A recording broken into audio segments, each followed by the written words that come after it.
Would you be able to get behind picking July off? Okay, sounds It good. was me. Next Yeah, year. it was.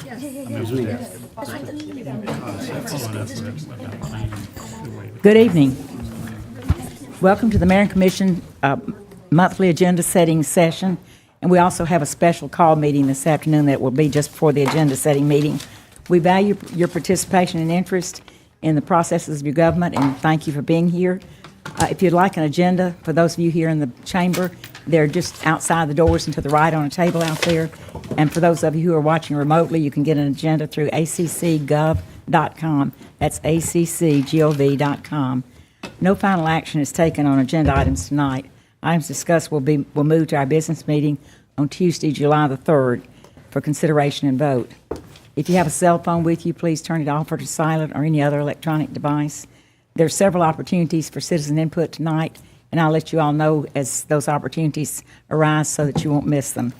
Our rules of commission allow citizens 3 minutes to address us on each item of business, and there's a light on Ms. Spratlin's desk here that will turn yellow when you have 5 seconds left, so please try to wrap your comments up so there won't be a need to interrupt you. And if you have brought handouts and you wish to share them, please give them to Mr. Berryman. He'll make sure that we get them. So now we'll move on to our special call session. Will you call the roll, Ms. Spratlin? Dickerson. Parker. Here. Link. Here. Wright. Present. Bailey. Present. Neesmith. Present. Bale. Here. Harrod. Gertz. Here. Hamby. Here. Thank you, Ms. Spratlin. The purpose of tonight's meeting is to consider a bid award and grant acceptance and any other item that properly is brought before us. In the first item on the agenda, I'll take citizen input. There's 2 items on this agenda. One is the Multimodal Safety and Access Grant, and the other is Airport Runway Rehabilitation Project. If anyone wishes to speak to either one of those items, please come forward and let's hear from you. Okay, hearing none, we'll come behind the rail, and any of our commissioners like to speak to item number 1? Yes, ma'am. I make a motion that we move forward with option 1, A, B, and C. Oh, I'm sorry. And I've got a note down here to myself and didn't I will read it. make that motion to suspend the rules, please. Do I have a second? All in favor? Aye. Okay, we're on suspension of rules now, Ms. I make a motion that we do option 1, A, B, and C for the sidewalk project on Prince Avenue. Who was our second? I'll second that. Okay. All in favor? Aye. Any opposed? Okay, the second item of business is the airport runway rehabilitation and acceptance of a construction award grant. Madam Mayor, I'll make a motion that we go with option 1, A, B, C, D, and E. I'll Thank you, Mayor. second that motion. Thank you, Mayor Pro Tem. All in favor? Aye. Any opposed? Okay, we will now move on to our normal agenda setting schedule. And for those that aren't with us often, Do we need to adjourn, Madam Mayor? motion to adjourn. I will make that motion to adjourn the special call meeting. You know what they say about how many light bulbs does it take a mayor to change? We know now. Okay. So we need Wait till the new mayor gets on board. a second. Yeah. Second. I'll second. All in favor? Aye. Any opposed? Okay. Items on our consent agendas, which is what we will start with, are items that have been reviewed and vetted by our agenda committee, which is Mayor Pro Tem, and our management leadership.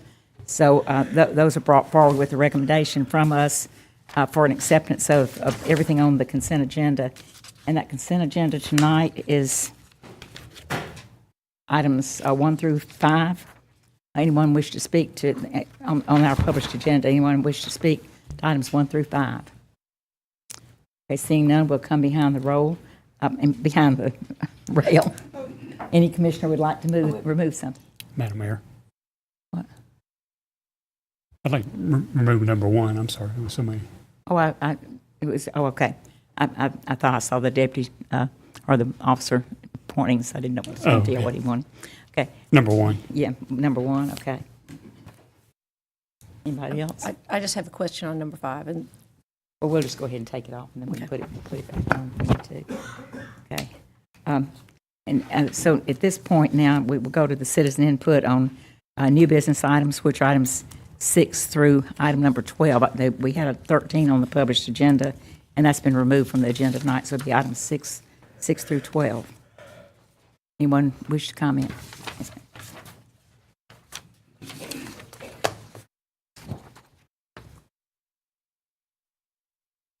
My name is Rebecca McCarthy. I live at 538 Castalia Avenue, and I am reading a letter from Professor John C. Waters to y'all, which I'll give and you can copy and distribute. It says, "Dear Mayor and Commissioners, I support the designation of Castalia Avenue and Milledge Circle as historic districts.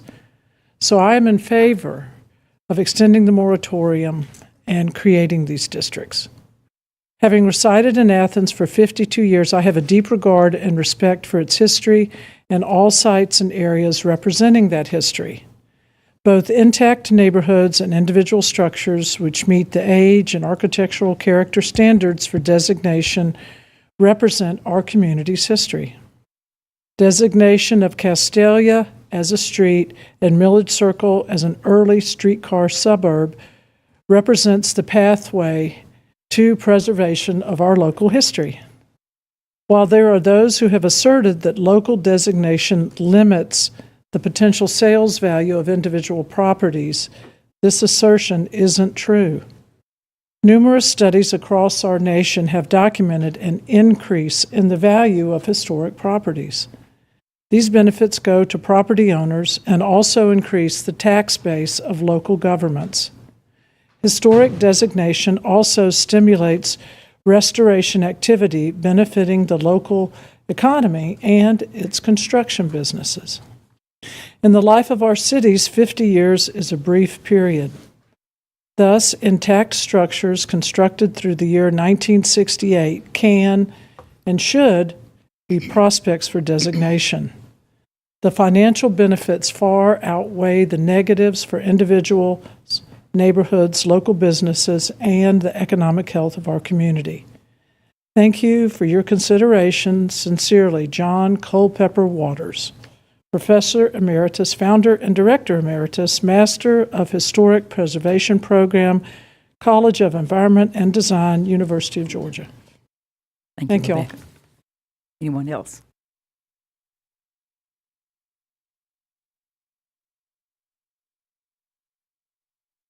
Good evening. My name is Nat Kirkendall, and I live at 108 River Bottom Circle in Athens, and I'm here representing the Oconee Rivers Greenway Commission. We just came from a commission meeting, and Derek Doster presented the drawings for the item number 10, the Oconee River Greenway Project, and subproject number 8 for the Martin Luther King Greenway Extension preliminary construction plans. And our group, after that review and some discussion, that that area is going to need some restoration along with the construction, but we unanimously voted to approve these drawings. So we recommend that to you. These preliminary drawings that will be presented be approved. Thank you. Thank you, Mr. Kirkendall.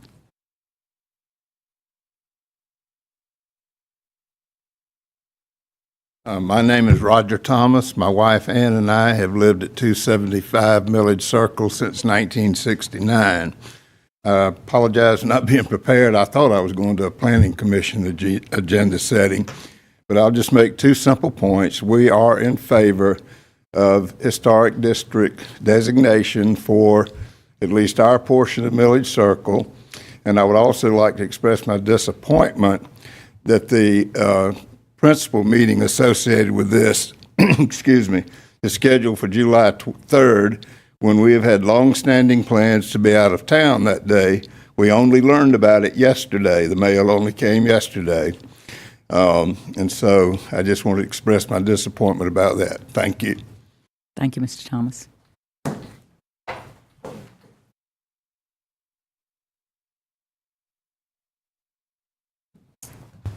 My name is Jay Boswell. My address is 788 Prince Avenue. I'm here speaking on behalf of my father, Jamie Boswell, who owns a duplex at 285 and 287 Milledge Circle and was unable to attend the meeting tonight. My father purchased the duplex in 1998 with the goal that someday he could build a house in the location of the duplex. This becomes much more challenging and highly unlikely should a local historic district be passed on Milledge Circle as it has been presented and recommended by the Historic Preservation Commission. It'd be difficult to get any approval by the Historic Preservation Commission on the demolition of the existing duplex based on the guidelines of contributing structures in a local historic district. In addition, since the duplex is a non-conforming use in a single-family residential zoning, it's not eligible for a tax assessment freeze or any other tax benefits that are available to other homeowners on the street. We certainly understand there are arguments for and against local historic districts, but we feel that the negatives outweigh the positives because of the intrusion of private property rights. In addition, with less than 50% of property owners supporting the approval of the district in the recent survey that was sent out by the planning office, it seems that passing the local district is not what the majority of the neighborhood wants. That being said, if the decision by the mayor and commission is made to adopt a local historic district, we would certainly agree with the commission-defined option that Commissioners Hamby and Wright are presenting, which would change the end of the period of significance from 1964 to 1949 and be more in keeping with the Milledge Circle's National Historic District's period of significance that was adopted in 1985. This would make the existing duplex a non-contributing structure to the local district and would allow for a path with approvals from the HBC to build a house on the existing lot in keeping with the neighborhood character rather than keep a duplex as somewhat out of character for the neighborhood. Thank you for your time. Thank you, Mr. Boswell.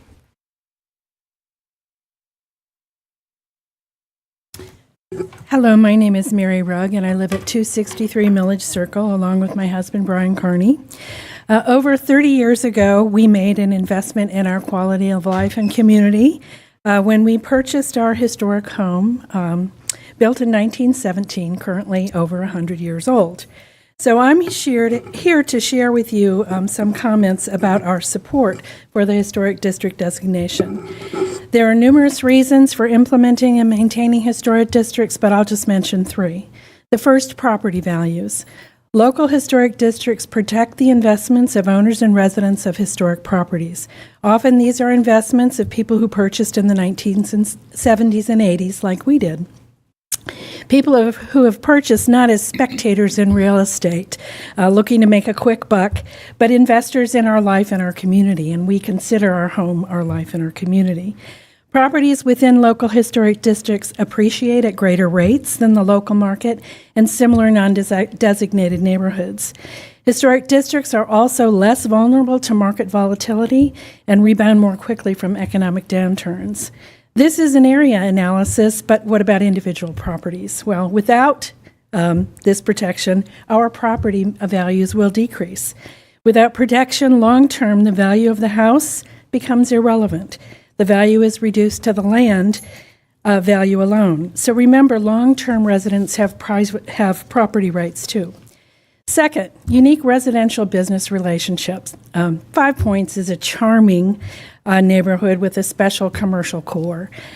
Preservation of this unique area attracts new businesses. Companies continually relocate to communities that offer their workers a higher quality of life, which successful preservation programs and stable districts enhance. Tourism, a major industry here in Clarke County, is supported and enhanced aesthetically by aesthetically cohesive and well-promoted historic districts. Finally, third, keep Athens, Athens. Over and over, we've seen communities die or become homogeneous franchise freeways. The only distinguishing characteristic is the sign that says, "Welcome to the city, the village, the burg, whatever." But there's but one Athens. So invest in the long-term future of this community and maintain what brings people here in the first place. Keep Athens, Athens. Thank you. Thank you. Thank you, ma'am. Anyone else?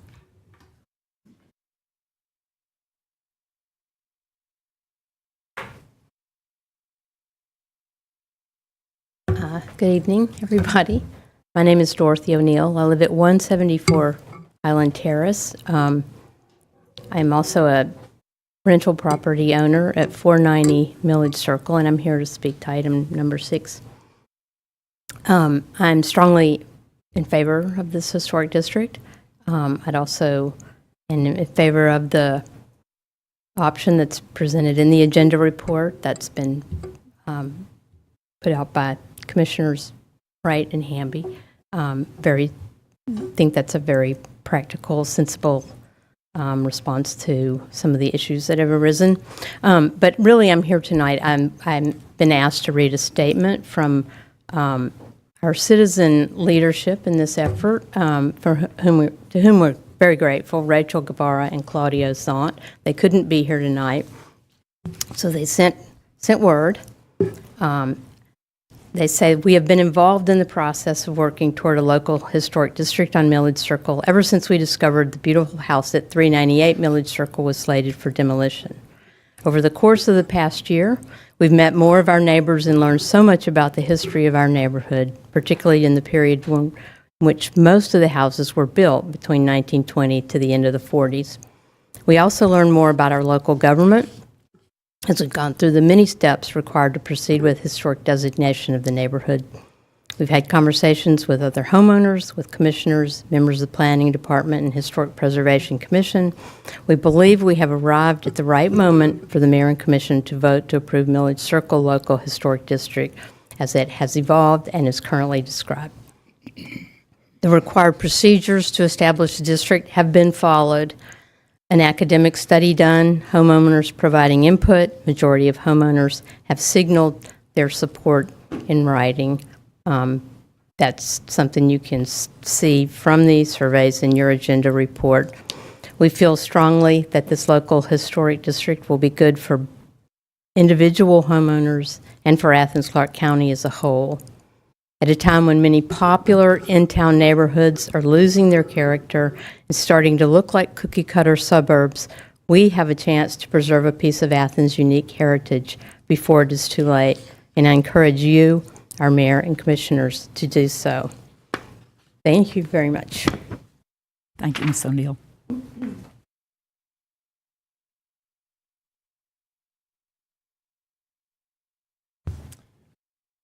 My name's Gary Shattuck. My wife and I live at 437 Milledge Circle, and I come in front of the commission to express our wholehearted support for having the historic district on Milledge Circle. We moved there 25 years ago, and we feel very attached to the community and the historic nature. That's one of the reasons we moved to Milledge Circle. Go the historic nature, the closeness to 5 Point, the family atmosphere, and we would hate to see the historic district not be approved.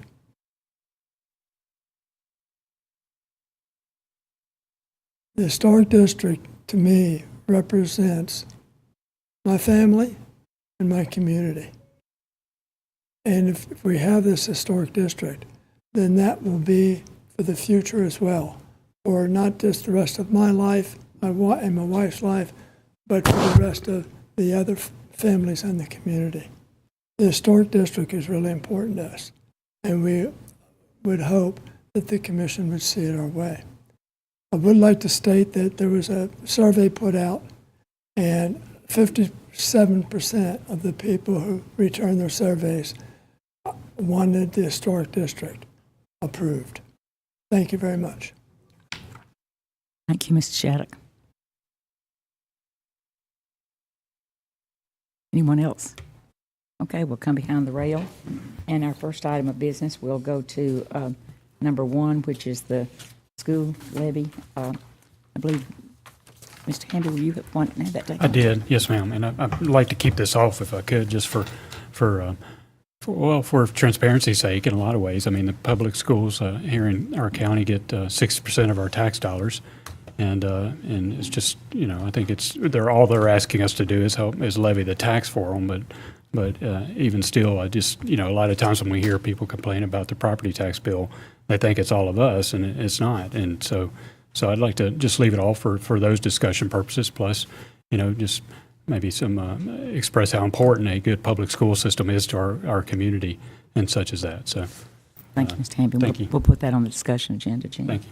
And the next one's item number 5, and I believe that's Ms. Ryan. Yeah, once I got the packet and was looking at it, I was hoping that management could just send out an explanation to try to help me understand. It looked like a flag lot, and I thought that was not the kind of thing that was developable. Do you have any? You talking about Hargrove? Yes. Yes. Harwood, the zero sorry. Harwood Court. Yeah. Yeah, I talked with Brad about that as well, and apparently that's been a lot of record for decades. And So it's a time, there's a before time that are grandfathered in, and then after a point that they can't happen. Yes, Okay.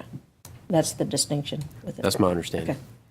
Mr. Gertz. Just a brief follow-up, it was 2007 or 8 that the dividing of an off-street lot became impermissible, but prior to that, there were many throughout town.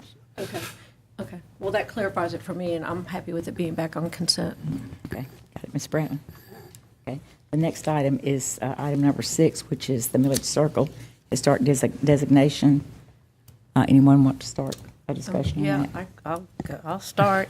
I first wanted to highlight the commission-defined option that Commissioner Hamby and I worked on with input from the citizens who've been working with this for long over a year. And that's on page 40 of our packet. And then the reason that we felt like the period of significance being moved to 1949 would help strengthen this is if you would look on page 41, history, the first topic in the history, like Mr. Boswell brought up, is that this area or parts of this received designation on the National Register of Historic Places, and the date of significance for that went to 1949. So this allows it to line up to that for future things that could happen, and that would strengthen it. And then by changing that date, you can see the properties that are listed that will no longer be contributing, and one of those is the duplex. The duplex is unique in many ways, but that addresses the duplex with this as well. And what I had forgot to put in, and staff was great helping with this, I forgot to put in accessory buildings. So there's 2 accessory buildings on 225 Milledge Circle and 440 Milledge Circle that will now be non-conforming due to this date change, and I'll make sure that's included in the motion when we get to voting. And then in respect to the gentleman's, I had another sort of housekeeping thing. In the document, it's under, not history, but facts and issues, number 6. This agenda report had originally come forward in June, and it states that in number 6, it is requested that this public hearing be advertised as required and held in conjunction with the mayor and commission's regularly scheduled monthly meeting on June 5th. And that didn't happen. So should that be updated to reflect that it's in this cycle? I don't know if that captures it or if that should be left in there. Should it be Take a look this at one? Okay, yeah, take a look at, if that's part of the flow of the history, I don't want to change that, but it could have been in the June cycle versus the holiday-oriented July 3rd one. And then the other thing, to help with communicating and educating the public, I was hoping that while this is on the website, that we could have the recommendations that came from the Government Operations Committee. A year ago, when we were working on the moratorium, we had asked for the historic preservation process to be looked at in committee, and it was, and some improvements came forward. And I was wondering if that would be appropriate to put on the website so that people are looking at this, they could see improvements that we made in the process in this year of the moratorium. I don't have a problem with it. We'll have to get with Is that a the document public that would be information. feasible to do? I think that's all I have. Mr. Hamby, then Ms. Jenny Smith. Thank you, Madam Mayor. And I'll just, I won't reiterate everything Commissioner Wright said there, but I will say this. It's interesting. This has been a long process, a difficult process for a lot of people, and I appreciate the patience. And this isn't Commissioner Bell's district, and I hope this commission-defined option addresses a lot of the concerns that we may have heard during this year-long process of this study. I will also say this. It's and Commissioner Parker, you'll see this. There's 2 things that'll get people out more than anything, and that's talking about historic districts or talking about animals. So anytime you want to talk about cats or dogs, just know that I'll probably skip that meeting. But at any rate, it is, those two are important to people. People's homes and people's animals that they care about are very important, and I can understand why it does bring people out. But I look forward to the discussion on July the 3rd. And hopefully, I think, one of the things that we could talk about moving forward are ways where people will want to be in historic districts without such it being so difficult and acrimonious amongst neighbors. I think that it puts us and them in an unfortunate position.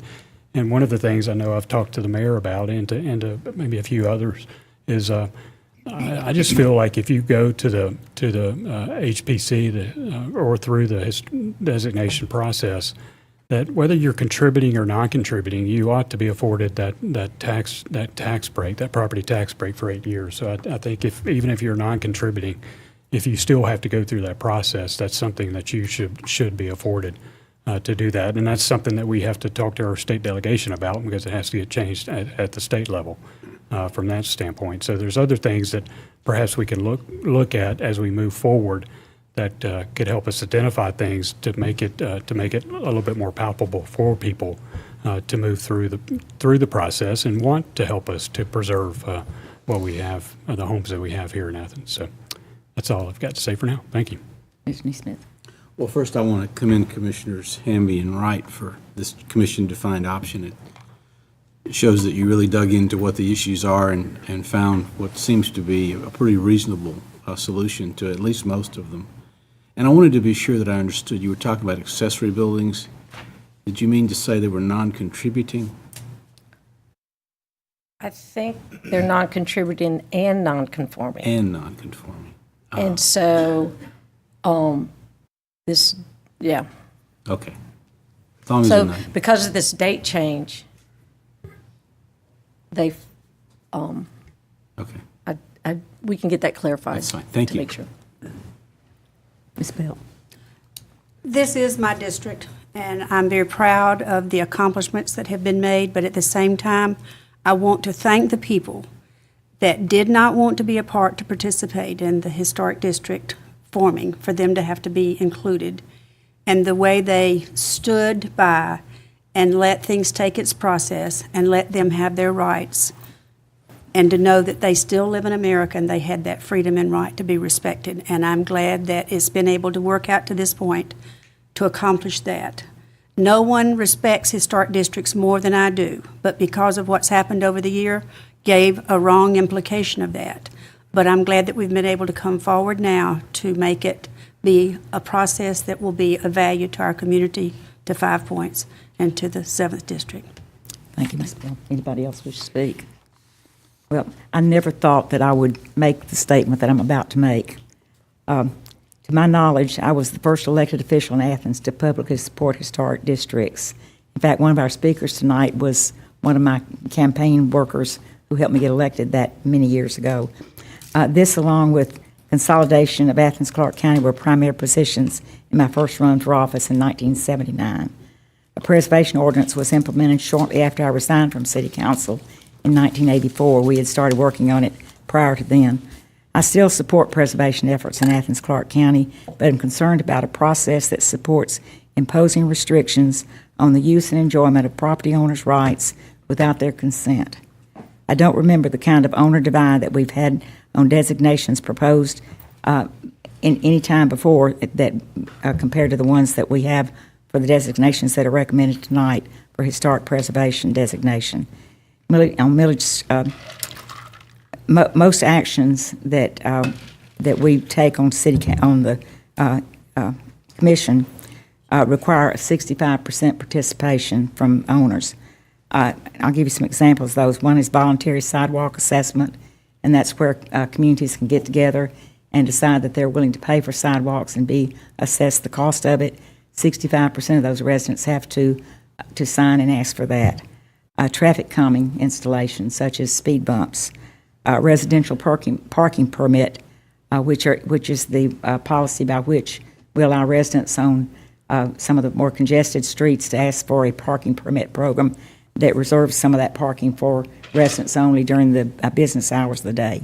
65% of the people have to ask for that.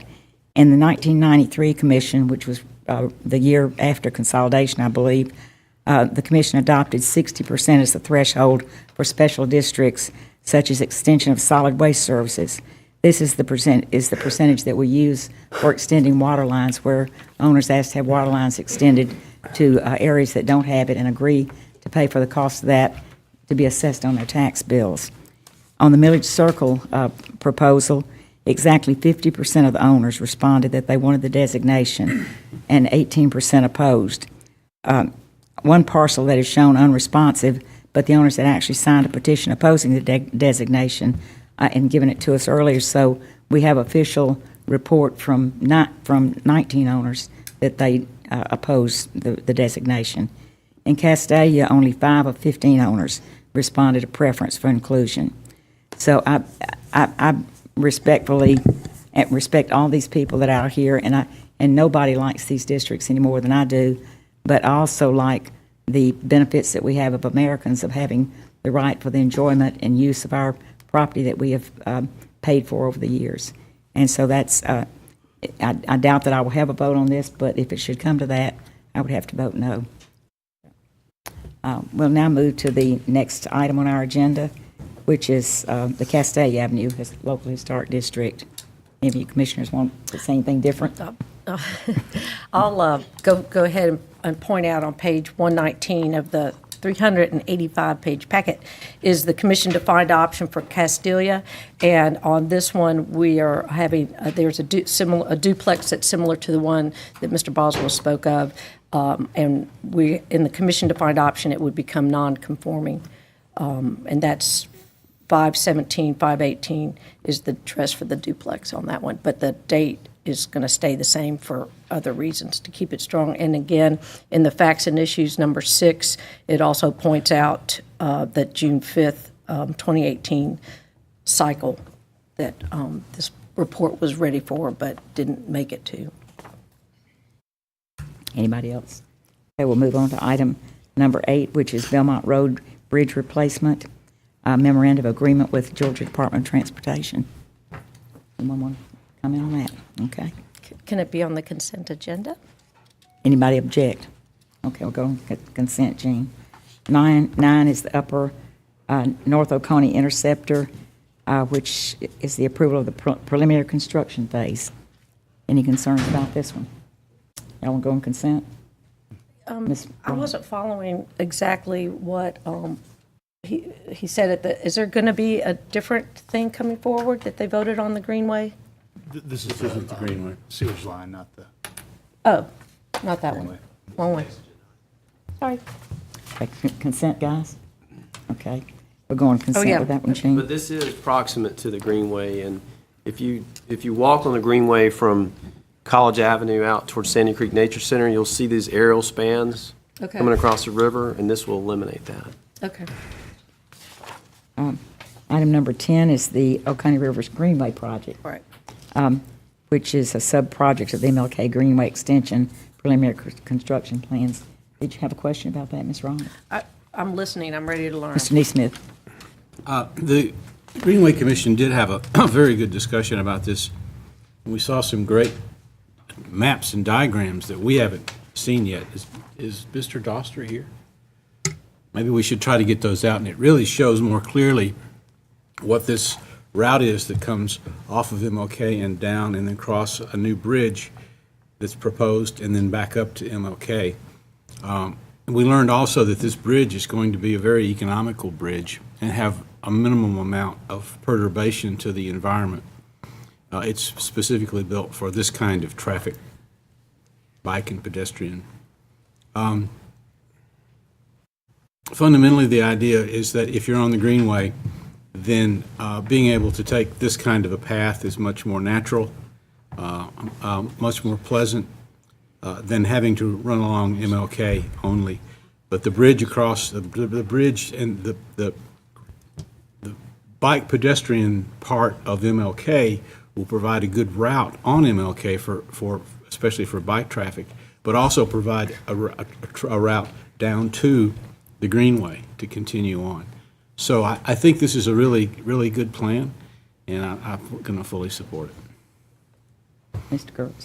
Thank you, Madam Mayor. I'm always excited when we've got the possibility of getting some new greenway segments on the ground. And I guess Commissioner Neesmith mentioned this one's particularly exciting in that if you were coming from Sandy Creek Nature Center and heading southward along the North Oconee River, rather than having to come back up to the stoplight at College and MLK, you'd pass underneath the bridge uninterrupted, which is great. Unfortunately, there's not sufficient real estate so that you can go under the North Avenue Bridge, so you're going to have to come up to that signalized intersection. So given that you're going to have to make that approach at the stoplight, one of the things I asked at the work session is, would there be a positive fiscal impact if at Strickland you would join the existing sidewalk kind of in a wider fashion right along the road? Blaine, has staff had a chance to take a look at that yet? We're looking at it, but we'll have that for you before the voting meeting. Okay, thank Along you. with that graphic that you've asked for. I appreciate it. And I would just make a note that I certainly understand the general desire to stay off of the roadway. But in this case, what we would have is essentially duplicative infrastructure where we've already got our wide sidewalk on the road. And then we would have this other trail that converges right there at the North Avenue Bridge. And so if there is going to be some positive fiscal implications, what that means in the long term is that we get further down the road with other greenway segments. So, if we would save $100,000 here, that's $100,000 we could devote to another segment where there's not anything at all. And we've got many great future projects on the Greenway Network plan.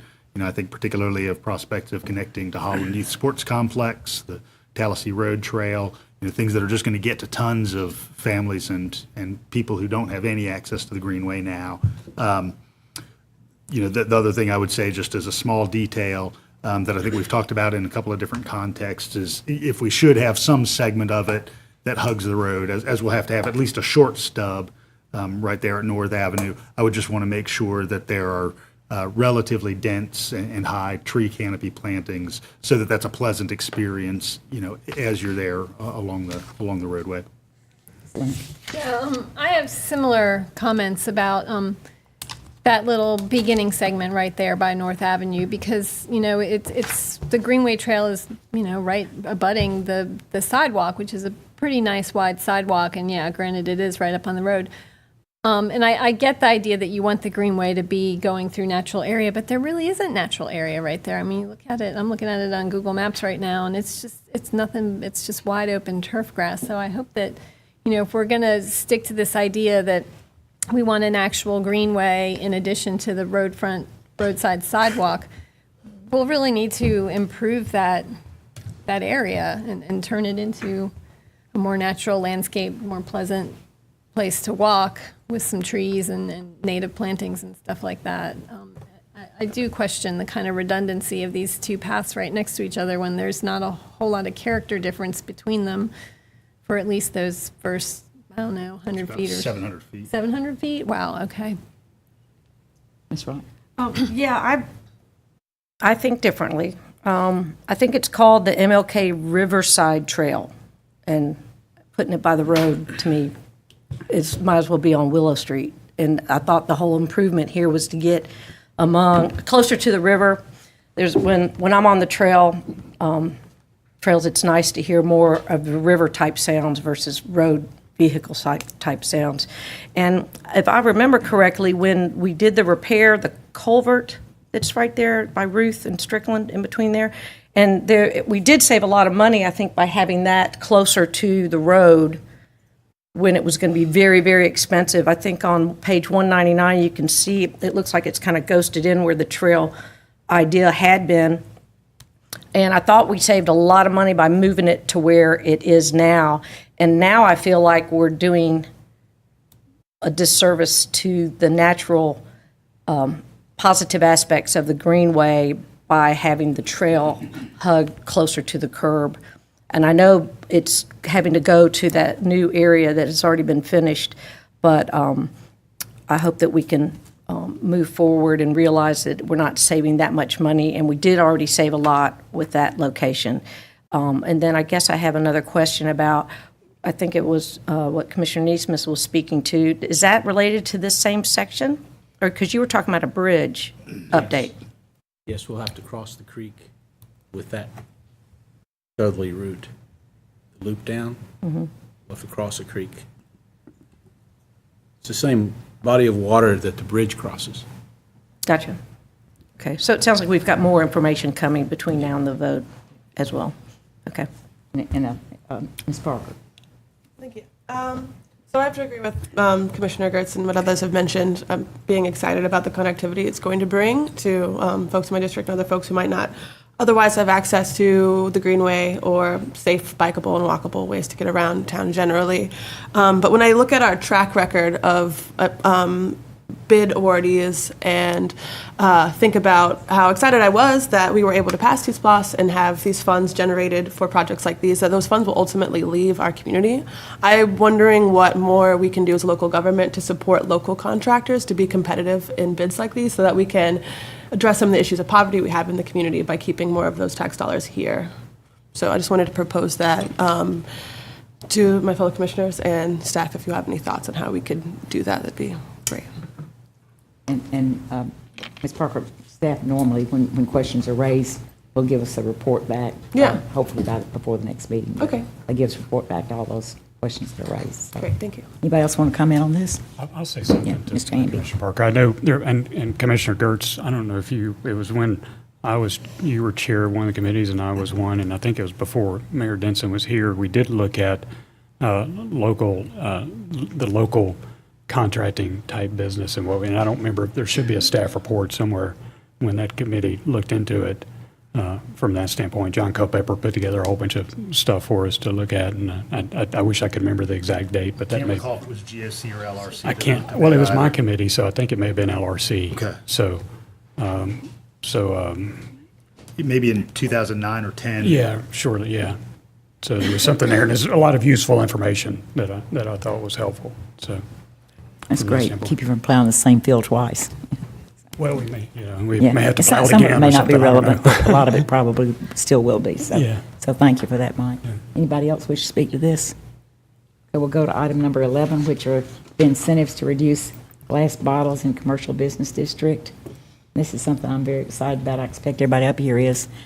Mr. Hamby? Sure, I'm excited about it too. I think this is a good way to approach a situation to help solve a problem that we've been facing with glass bottles downtown, and certainly some of our employees who have to handle these glass bottles at night are getting hurt and cut, and I think it'd be a lot easier. And I hope you'll see some good response to it from incentives. I know we have a particular bar owner in the audience tonight, Jason Leonard, who owns a couple bars downtown. He was here, still here, has already started doing this, so he didn't necessarily need an incentive to do it, but I'm glad it's on the table for him and others to take advantage of. So, I'm not sure. Ms. Lincoln and Mr. Gertz. Yeah, I'm pretty excited about this too. Anything we can do to reduce waste, and I know we're having a hard time getting glass recycled. It's very expensive to transport, and essentially we're losing money on it, correct? So the more we can do to reduce the use of glass, and also just the danger that it poses, especially to our solid waste guys. I'm wondering what efforts have been made so far to get the word out about this to our bar owners in downtown. I'd just like to know, what kind of communications have been put out there ahead of time before this vote. In large part, staff will work closely with the Public Information Office to develop sort of a longer range communication strategy, but also provide information to the respective bars in the community to let them know what this program is offering. So have they been made aware that this is coming up for a vote? Yes, we've had several meetings within the downtown district to discuss this particular idea. And so we've received positive feedback, constructive feedback, and so we're very excited about what's being proposed tonight. And I just want to note to the public that they'll be getting a significant discount on their alcohol licenses for participating in this program. So there is a definite monetary benefit, and I know that those licenses, the cost of them has increased in recent years, so I think that'll help some folks out. Mr. Gertz. I just want to thank staff for their hard work in assembling this proposal and being creative around the ways that we can, enhance the quality of our recycling program, enhance safety for our employees, and make downtown a cleaner, a safer place all around. Before the meeting, I was recalling to Commissioner Parker that back in 2008 and 9, when I co-chaired the Mayor's Solid Waste Task Force, one of the interesting tidbits that we discovered is how very recyclable aluminum is relative to many other products. And in fact, you save about 90% of the energy recycling an aluminum can into a new one versus having to mine from scratch. So, just all around it benefits us. And the other thing I'd note, really kind of picking up on the prospect of discounted alcohol license fees, is that, and I know there's sometimes some misperception in the community that we're like leprechauns behind the rail here, greedily eyeing the pot of gold that is our alcohol scene in Athens. But I think I probably can speak for everybody behind the rail and say, we would give up every bit of alcohol revenue if it made a truly safer, better community, and that the revenue is not nearly as important as just those matters, the safety and health of our community. Anybody else? Well, this is one of those did you want to say something? This is one of those rare win-win. You hear that talked about a lot, but it's a win-win-win. It's a win for the bar owners because they'll have less cost for their alcohol license. It's a win for the environment, but it's a financial win for the county too, because as Ms. Link said, recycling glass is expensive. I think we actually have to pay to have it hauled off once we've made it into a pelletized product, and we make money off of aluminum. So, Mr. And I just want to point out, too, that this idea was really born out of the Innovation Ambassadors, that group of employees that were harnessing to tackle really sticky issues, and they helped to come up with a solution. But it was also a recommendation of the consultants that we did the health and safety study for downtown. And of course, another thing that I didn't mention is the safety of our sanitation workers, because that's a significant issue of people being hurt by glass, and we're lucky that it's never been anything very serious. So this is a fantastic idea. And I want to leave it on the regular agenda because I'd like for the people that talk to talk again, so that those that didn't hear us tonight might hear us next time. So the number 12 is private streets acquisition program policy and procedure. I think our committee chair is gone, so let Mr. Neesmith start this discussion. Well, I'm not going to speak on behalf of the committee. Perhaps someone from the committee would like to speak first. Okay. I think I was supposed to do that since Commissioner Aird isn't. He'll be with us back on July 3rd, and I'm sure we'll have more to say. And I know this was something that the mayor put on here, and it, of course, is a T-SPLOST program that Commissioner Neesmith was very adamant about, very adamant. And I'm glad he was, because it'll be a good program for the community and for those of neighborhoods that are having to deal with private streets. So what I would like to do, Madam Mayor, if it's all right with you, is just get Assistant Manager Johnson a chance to describe what's in the changes here, Sure. or recommendations. Johnson, yes. Thank you, Commissioner, and members of the commission. So some of the more substantive changes to, inclusions in this particular policy is that roadways must satisfy design criteria as defined by the Transportation and Public Works Department. Roadways must not be classified as a private driveway. At the time of purchase, the adjacent property owners must have had no reasonable knowledge that the roads serving their property was a private road. Additionally, the current owners of the street must have all agreed to convey title by quitclaim deed or otherwise at no cost to the unified government. Additionally, neighborhoods with established homeowners associations, condominium associations, or other similar groups that currently assess owner fees for road and or driveway maintenance, who have the ability to assess larger fees, are not eligible for the program. I know a question was raised as to how does the process start. So to initiate the procedure, a neighborhood group must first contact the engineering office with a written request for inclusion in the private street acquisition program. Anyone else? And Mr. Neesmith? Yeah, I really appreciate the work by GOC. However, I think they missed the point. First of all, the history goes way before December 15th, 2017, but we won't go into that, except that I was the one who really wanted this on the T-Splost and was happy to see it. The problems with what the GOC has come up with are, first of all, I mean, everything about the design is fine. One of the problems we will find is that some of these privately owned neighborhood streets were not conveyed to the county because the developer wanted to do something a little different than meet the design. The neighborhood I have in mind, for example, he built a cul-de-sac that does not have the dimensions that we require in a cul-de-sac. The cul-de-sac works just fine, but he wanted to put the houses a little closer together than what a sweeping cul-de-sac would allow so that he could build an office complex behind them, and that's what he did. Now, when I brought this to staff in 2012, this particular issue, they were willing to overlook that design issue in exchange for the neighborhood property owners to agree to pay for the materials, and it required a 65% buy-in by the property owners. So we're going to have to see if we can't come up with a way to make exceptions to the design criteria, because we're going to find very often that the road wasn't built to our design standards, and that's why it's a private road. The idea of a neighborhood group coming and requesting, there may not be a neighborhood group. Some of these neighborhoods are not well organized. In fact, some of the groups that may have been here may be gone because the owners couldn't sell their houses except for cash. And the property owners now are renting the property.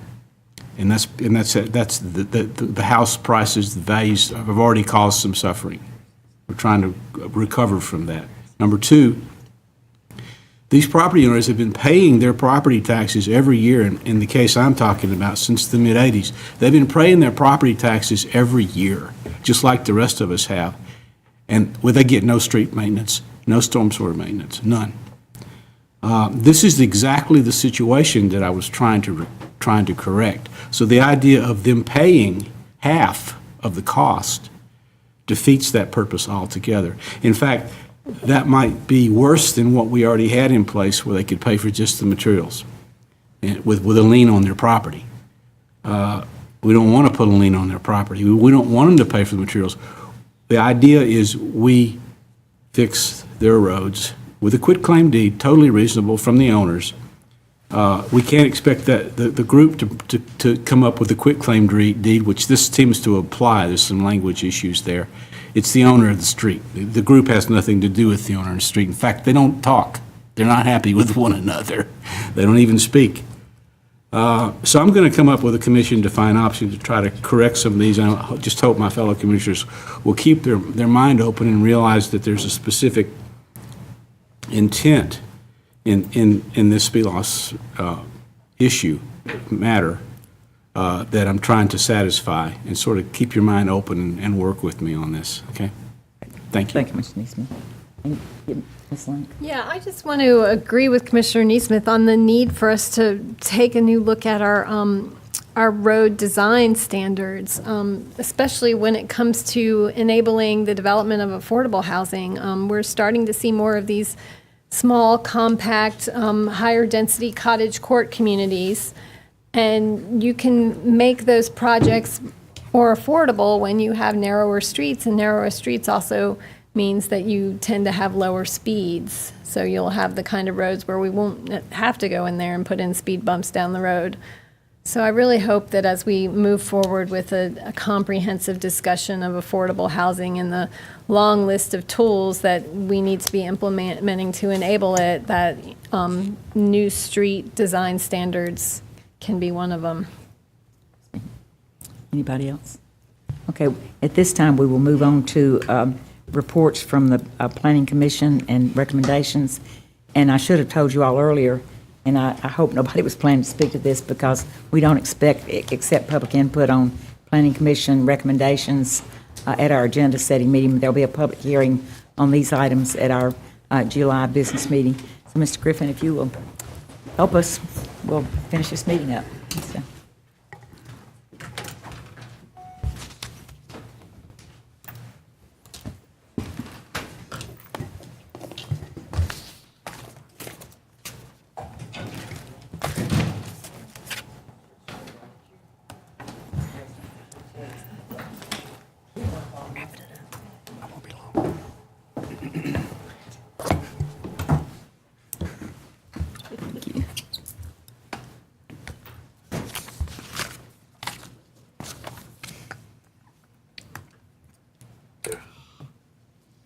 It's all right if you can't find it, Brad. We'll wait on this one. We'll have to wing this one here. I'll put it on my notes. There we go. I changed the channel. Yeah, I know. Or the Trying to operator. trick me. They gave me the wrong password down here.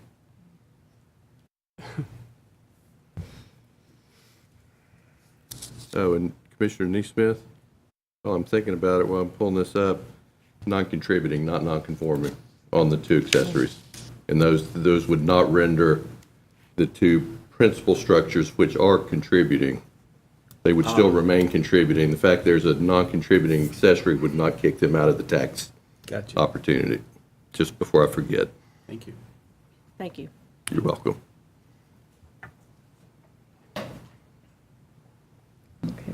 We're ready when you are, Brad. Okay. Got several for you this evening. First item is a request to rezone property at Swanson Drive, Jones Drive, Epps Bridge Parkway. And it's only Jones and Swanson because the property just abuts the ends of those streets from RS-25 and a special use in RS-25 to an RS-8 planned development.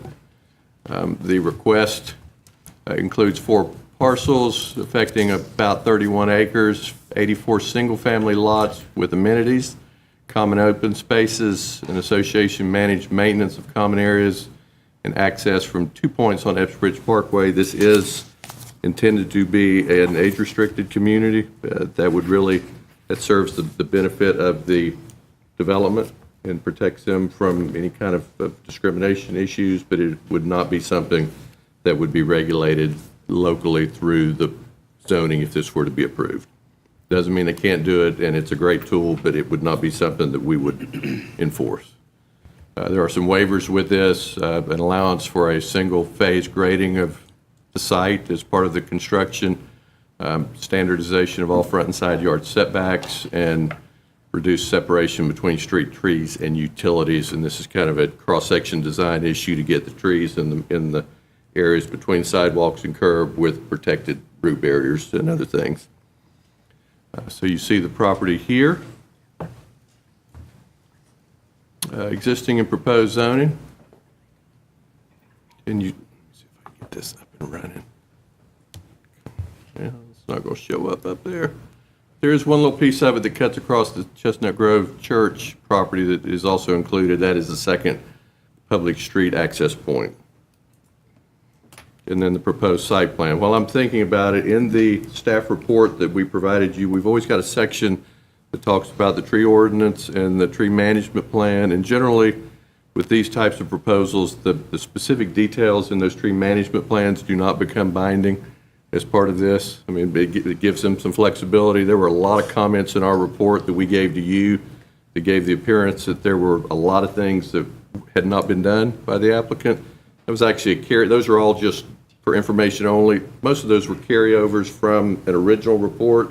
The vast majority of all of those tree comments had been addressed as part of their plan. We just didn't get it out of the report, and so I need to make sure it doesn't affect anything, but I didn't want to make it look like the applicant had not done what we asked him to do a couple cycles back. So you see the site plan here with the 2 points of access off Epps Bridge. I've included this in the packet because at the Planning Commission, there was a lot of discussion about grading. I think there is a lot of grading that takes place on this site, but I think there was some misconception with regard to heights of graded walls and berms and hills and cuts. And so, and my pointer's not going to work up there, but, I mean, the way this thing is graded, it's basically from the top right corner down to the bottom left corner, and as you look across in about 3 spots, going from top to bottom, and the third one to the left has got kind of a curve. You see the lines get close together.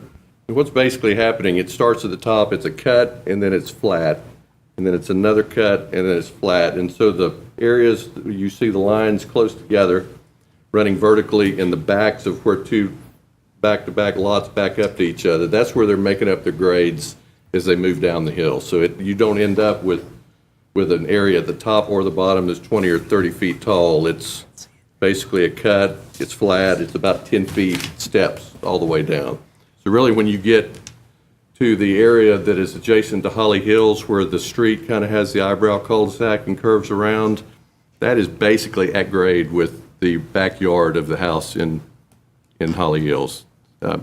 There's a lot of grading. I'm not trying to mask that it's not, but there are no 30-foot cuts or fills as part of the way they do these grades, or they balance cut and fill. So if you think about a straight line and you're over and then you're under, that's the way you step it down. And at the end, you don't bring any dirt in, you don't take any dirt out, you balance it on the site. So. And you're saying that's the description of this project? That is the way this site has been graded. I mean, there's some reference in the pink sheet based on discussion of a really extreme number of dump truck loads of dirt that would be brought in. I mean, a project would never be feasible like that, but there's that much dirt probably moved, but it's moved on the site, so. My understanding is that one of the reasons that justifies the mass grading as opposed to grading on a building permit basis is that by doing mass grading, they're actually able to do what you just described without taking dirt away or bringing dirt in. Whereas true, if they yes. did it the way our ordinance requires it, they would have to move the dirt and then bring dirt back in. Does that describe it? It very much describes the first part of it. You know, I would have to see how they would propose to do it, because there's always the option, if they design the subdivision under our current grading ordinance, that it may be designed somewhat differently too. But yes, in order to design this type of a development without the waiver to the grading, you would end up with some very extreme cuts, and then when it was time to actually develop the lots, you would be either removing or bringing in a lot of dirt. So this makes it faster, but it does impact the entire site at once. Mr. Hamby, this is your district. It Would you is. like to I'm address sorry. it? Almost done. Let me finish real quick. I apologize. Sorry about that. Just quickly, building elevations, PD, they're binding if approved. Planning Commission, and there was a lot of discussion, ultimately recommended to you that this proposed PD not be approved. And I think it was a 6-2 vote. And that concludes the Brandon, presentation. would you go back to the building elevations just a minute? You did it so fast. I'm sorry. Yeah, that's all right. Okay. These are all masters on main. Most of them do have a second level, but it would be guest rooms and/or office. Mr. Hamby, then Ms. Bell. Okay. You want to jump ahead of me too? Well, I feel like this is Groundhog Day for me, for a lot of, as y'all know, a lot of reasons. We've had a lot of interest in some areas around Epps Bridge Road, and this is the one of a different one. And I appreciate the effort that's been into it by the developers and by the attorney and the architect as well. And of course, I do have some concerns about this. I mean, you know, certainly. As we talk about the mass grading, I mean, there's a reason we have the mass grading ordinance, I believe. And the mass grading ordinance, you know, basically says sometimes some property, like I made a point about another project in this area, sometimes the property is just not meant to be built on like that. If you have to move so much dirt around to get to do what you want to do, then maybe it wasn't meant to be. And from that standpoint, so there is that. But I'll also talk about, and I'm not going to say a whole lot tonight because I mean, we've got two commissioners that also want to be part of the discussion, so I want to make sure they're there, and the others that will come to the July 3rd meeting to voice their concerns as well. But I do want to chat about the rezone, you know, and I'm wondering to myself, what's wrong with the RS-25 that's zoned now? I mean, right now, they can put 43 homes on it, and by right, and not have to worry about it. And those 43 homes could be a senior development from that standpoint. So that makes me, you know, we've gotten several emails about the senior development. And I know everybody here, and I just want to make sure everybody's clear. This is not a type of senior development that you're hearing about with Presbyterian homes. These are single-family lots, 55 or older. I sure hope 55 is not a senior, because Commissioner Gertz is getting awfully close to that. So I mean, it's not. And then, you know, certainly in this area, you can have kids. I mean, it's not. And from the way, if you'll look, somebody mentioned a cookie cutter earlier tonight. This project is very similar to what they've done up in Falls Crest, up in Kennesaw, Georgia. It's they call it an active adult community of 65 homes on 22 acres. I actually called them today and just asking about their development. It looks very nice. It looks very much like what you see here. It's a cookie cutter development, which is fine. You know, and they said at least one person has to be on the contract to buy the house. They didn't mention anything about actually living in the house, and that's the point we need to focus on here. The senior development has nothing to do with the rezoning at all. So we have to keep that in mind, because the senior development, you know, we don't have any control over that. We don't have any checks and balances as to whether or not if somebody 55 or older is actually living in the house. And so if we don't have any control over it, we need to make sure that we focus on what we do have control over, and that's the rezoning of this property. And the question we have to ask ourselves is, what's wrong with the way it's zoned now? Kingswood is zoned RS25, an adjacent property. Swanson Jones is zoned RS25, an adjacent property. Across the street, Kirkland is zoned RS15, and across the other street, Epps Bridge, St. Ives is zoned RS8. But St. Ives, I think we would all argue, may not have been approved. And I mean, that was approved many years ago. That was approved, you know, even before. Remember those Tour de Sprawl things Bike Athens used to do all the time? I mean, we used to talk about that a lot. And maybe we should start talking about it again a little bit, because what we're doing here, you know, the argument would be they're a plan. I'm jumping all over the place, and I'll hush in a minute. But, you know, we always take a minute and look at what the plan development brings to the table for us. And the argument you'll hear is that it brings an active senior development. Okay, that's fine, but there's no control we have over that. So they'll tell you it brings the property taxes, but they'll tell you that if it is a senior development, the volunteerism and all that, all well and good. But even with the property taxes, we just got through talking about some private streets and the cost of bringing those up to grade. Here we've got some other private streets. Here we've got additional fire service we're going to have to provide. Here we got additional police service, additional water, sewer, all that sort of stuff. That road maintenance. I mean, you know, there's expenses. What they pay into it, you know, basically is going to be a break-even proposition at the end of the day, from that standpoint. So again, it goes back to the question: why do we need to redevelop this? Why is the RS25 not working here? Because they wouldn't have to be going through all of this that we're having to go through right now. I'll point to Falls Crest. You know, this is 30 acres right here, and they're going to build on approximately, they're taking out like, what was it, 10 acres, 10 or 12 acres? So that drops down to 20 acres.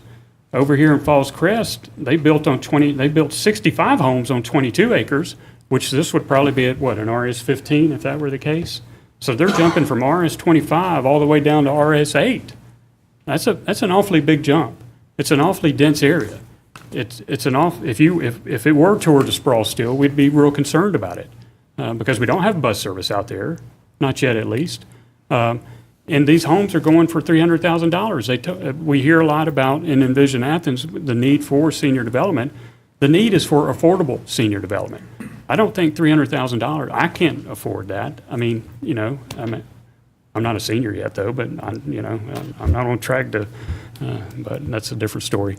But the point is, you know, again, just ask ourselves what is the benefit? Why do we need to rezone it? Is the big question to ask. And rezone it in such a way that requires the mass grading. That was the whole point of the mass grading ordinance, was to make sure that we do respect the land and the topography and the neighborhoods around there. So that's important. I do have a question, and this has been brought up to me, and I don't know, I've read a little bit about this. Oconee County just recently did away with not allowing slabs to be built. Is that, and that, it's my understanding that that prohibits like some mass grading, and are these homes are on slabs? Is that the way that would be built? Is that? Well, I would assume they're on slabs, Yeah. but I don't know that at this point. Well, it makes me wonder why Oconee is, maybe they're onto something there about not allowing homes to be built on slabs. Would that be more, would we be able to control the mass grading a little bit more than we have? Would we have people not asking for waivers to do the type of mass grading that this one is going to require? I just feel like, we have zonings in place for a reason. We talked earlier about protecting neighborhoods in Milledge Circle and Castalia. There's neighborhoods around here that have been existing that also want the protection. And they moved into these neighborhoods expecting an RS 25 to be there. And I know situations can change, but does the situation have to change? That's up to us to decide. I mean, it doesn't necessarily have to change. We're doing them a big, huge favor by going from RS 25 to RS 8. And I'm not sure I see the benefit from the neighbor's perspective around there, or from the community standpoint. I mean, we're getting these emails about the senior housing, but again, that's not for us to decide. It can be a senior housing at 43 homes from that standpoint. And I just want to make that clear. We're not denying any type of senior housing. We're just looking at the rezoning. One more point I want to make is just about the street that's being built. I know it's heard that maybe they could put up a gate right there on the church property. Well, that doesn't do any good either. I mean, because here's what's happening. We just recently approved the Timothy Road access for the church. So what'll end up happening is you'll have people going off of Timothy Road and this bridge, so you have the traffic going on the Timothy Road as well. But since it's gotten brought up several times, I'll go back to the senior development. The senior development, the traffic study is based on 55 or older, and if we don't have control over that happening, which we don't, then it kind of makes that traffic study, probably a little bit less reliable. Because what if it turns out to be a neighborhood that isn't just full of seniors, and you do have kids in there, 55-year older? I'm sure there's some 16-year-olds. Blaine, your kids are going to be 16 soon. You're going to be 80 soon. So that's something to think about. Well, you'll be 65 by the time you have them. So. Yeah, I probably will be. So, okay, that one distracted me there for a minute, but I think I've made some points, and I'll make them again July 3rd. But I appreciate y'all listening to me. There's been a lot of input on this, a lot of concerns. A lot of the concerns are coming from people who are very well respected and very well, I appreciate their getting in touch with us, but my focus as a representative of this area has to be with the neighborhoods around there and the people that are going to be mostly directly impacted on a day-to-day basis. I'd be negligent if I didn't say that. So that matters to me very much. So thanks for listening. Thank you, Mike. I'm glad you have a sense of humor. Ms. Bell.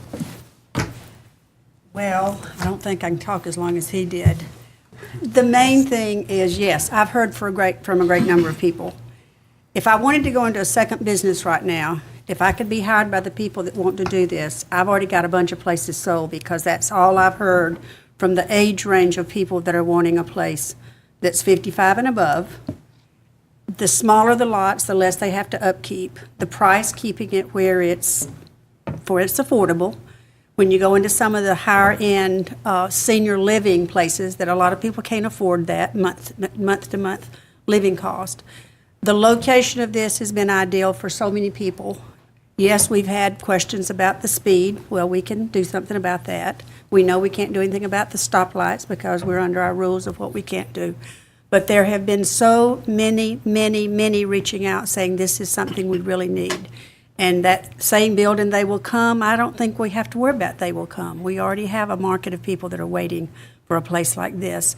And the price, the setting, the location is what they're asking for. So I strongly support, because I know we need to do a lot of things for a lot of different sectors of our community, but this is an area we need to address.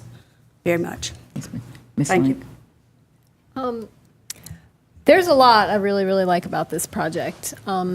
I've said it before, there's lots of places in town where we definitely need to increase our density. We are the smallest county in the state of Georgia, and we're not shrinking. And there are very few places that are developable. And I feel like that price point, that $300,000 price point, there's a real need. We have a workforce housing study that talks about that need for that kind of upper middle class housing. And quite frankly, I'm not really concerned about whether or not it's seniors only or if young families want to move there. I kind of, my ideology is I like diverse communities where you do have old and young and black and white folks all living together. And I really like, I know there are concerns about the creek there, environmental concerns, but they seem to have a really good grading plan to mitigate any impacts on the creek as the construction goes on. And also they're double filtering their stormwater. This project is utilizing green streets, which I talked about we should have considered for Clayton Street, where the stormwater is filtering into the verge and then entering the stormwater system, and then there are 2 stormwater pools to filter it through. So I feel like they're being very environmentally conscious and sensitive to that creek back there, despite the fact that there is going to be some mass grading. There's multiple green spaces throughout, and there are trees in the verge, which I just found out that they have to ask for a waiver to put trees in the verge. And some of our most desirable older in-town neighborhoods, that's just the way things were. You have trees in that little grassy area between the curb and the sidewalk, and that's what gives you that shade and makes for these really walkable communities.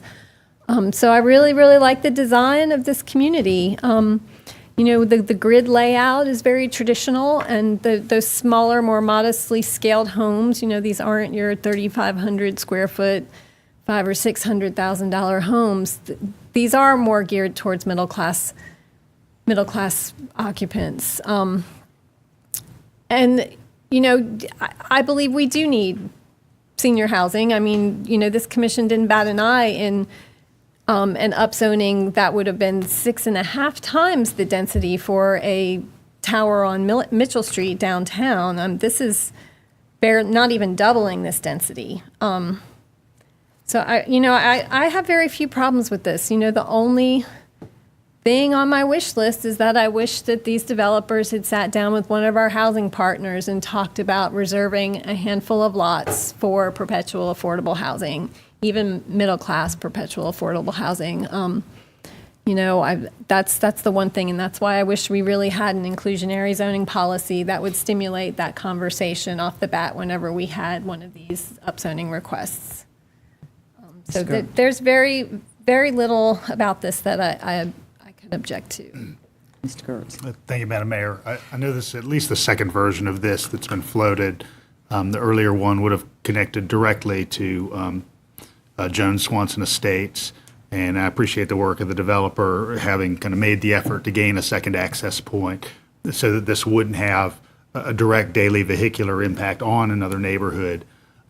Certainly I know that there is some character change that neighbors would experience, and I know firsthand the impact of having a character change in your neighborhood. That's certainly been the 20-year arc of my experience on Pulaski Street.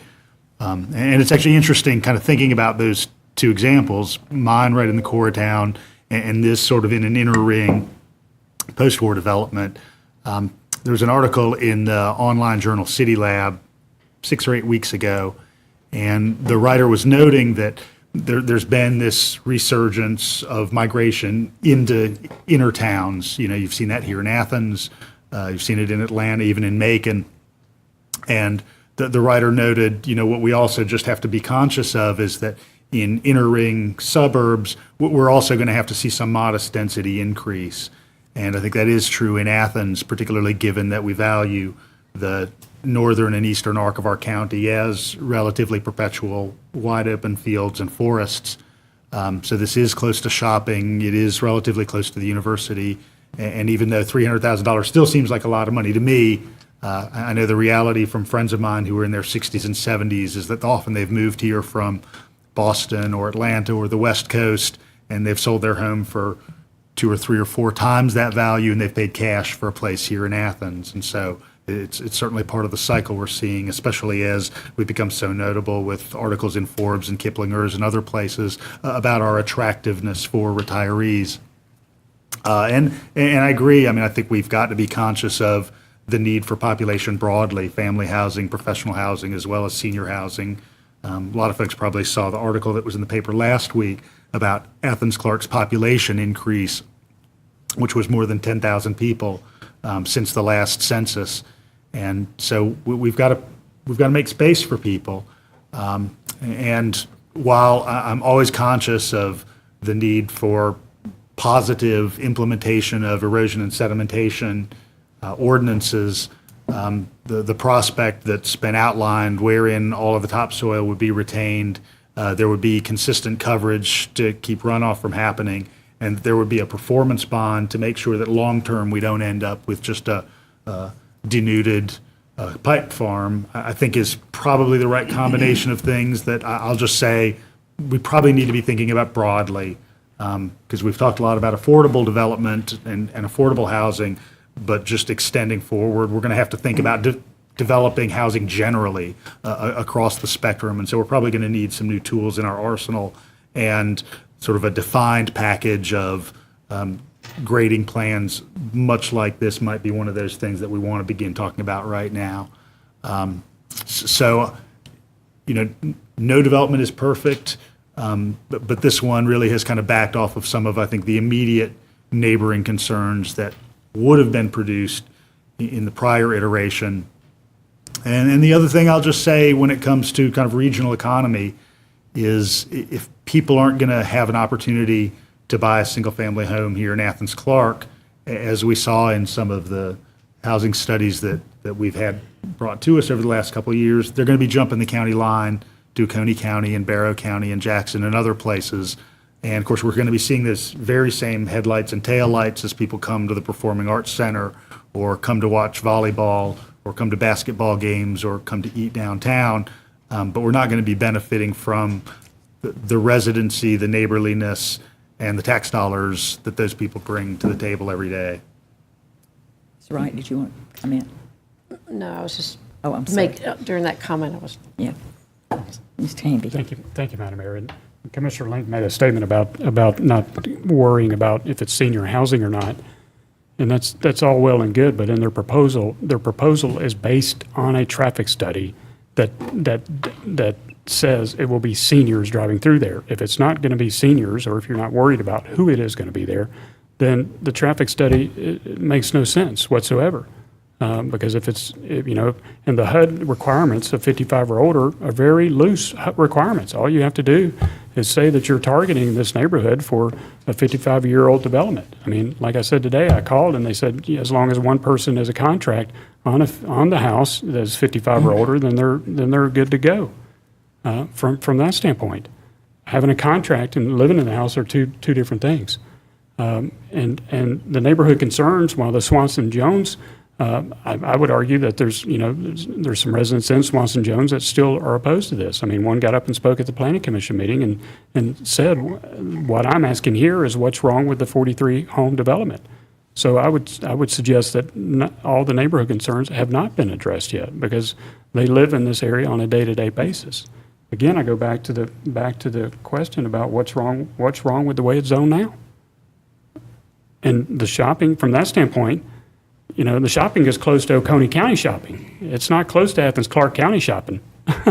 So where are they going to go get their groceries? I can tell you where they'll go get the groceries. And the other part about it is the mass grading part that's out there. They're not required to do anything different than they already have to do if you mass grade a piece of property. We've got pipe farms that are still going through that process. Probably some pipe farms that could fit in with what they're wanting to do here. There's one at the end of Timothy and on Macon Highway that's been there for a long time. Mr. Neesmith.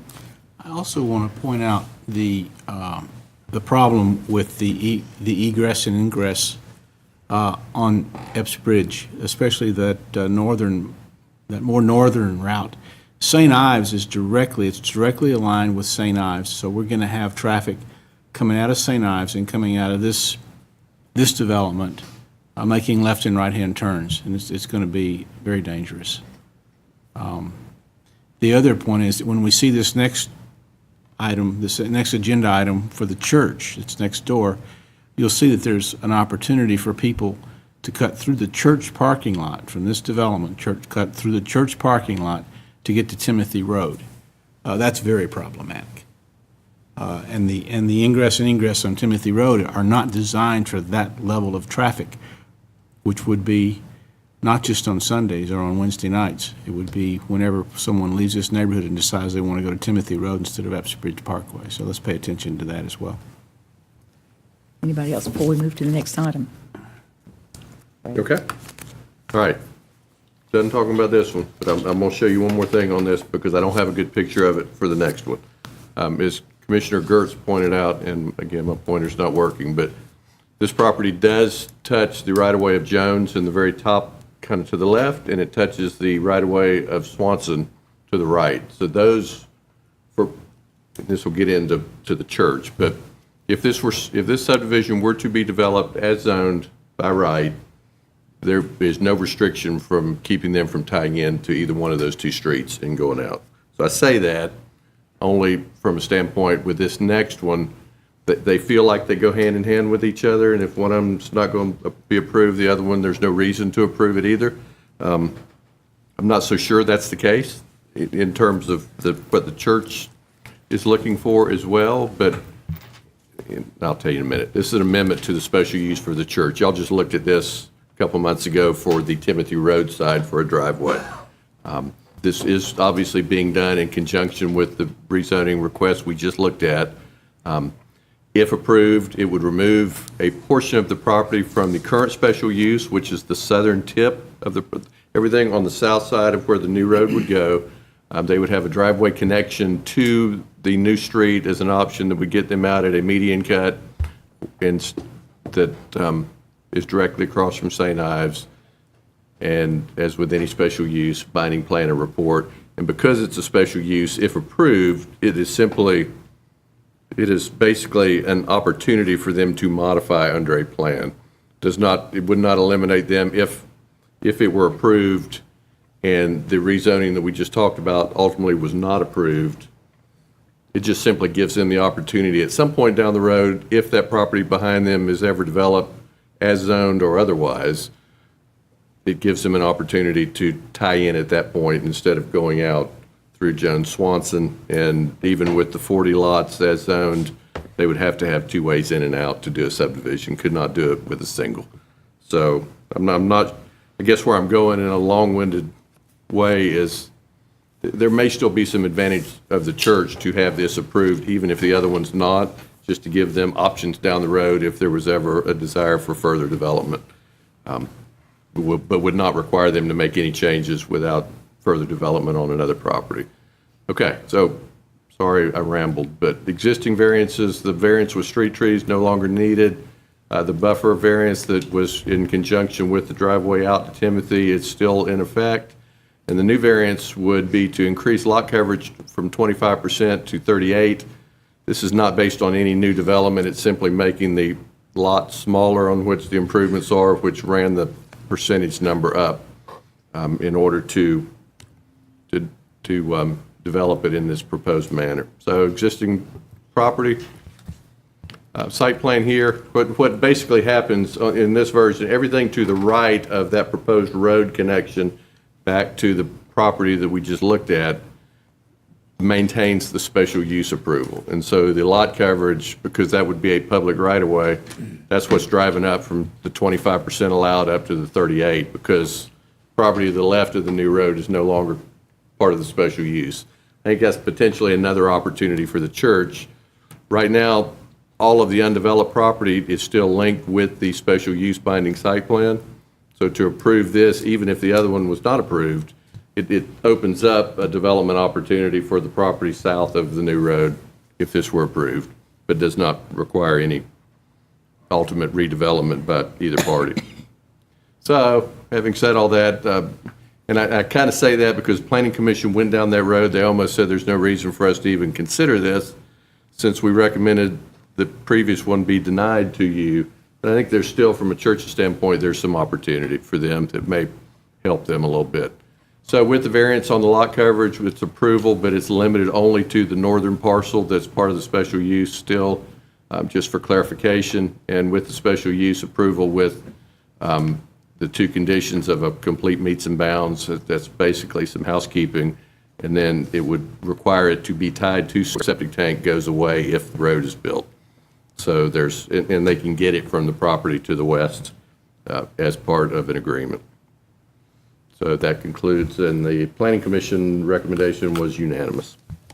Mr. Hamby, this is yours, then Link Gertz. And they, of course, Brad has pointed out, these kind of go hand in hand in a lot of ways. I will say this about the existing zoning that could connect to Swanson. There's a difference between having 43 homes go through your house, through your neighborhood, than 86 homes. And originally, when that original plan came forward, the folks in Swanson Jones knew that, and they recognized that having the zoning stay as is was still more beneficial to them than and did not impact their neighborhood as much as this possibly could from that standpoint. So, you know, the concern here again is this road that comes out in front of St. Ives is at some point an issue that we're going to have to address, and which is, you know, again, looking at the reasons behind we do things. If a planned development is causing us more work, why are we doing it? If a planned development can't demonstrate the benefits that they bring to the table, why are we doing it? Why are we rezoning this property? So that all ties in with the road there as it cuts through. It cuts straight across from St. Ives there. Ms. Link. I have a couple questions. The new little lot that's being created by the road division, what's the acreage on that and the zoning? Zoning's RS-25. Okay. And the acreage is 3.19. Okay.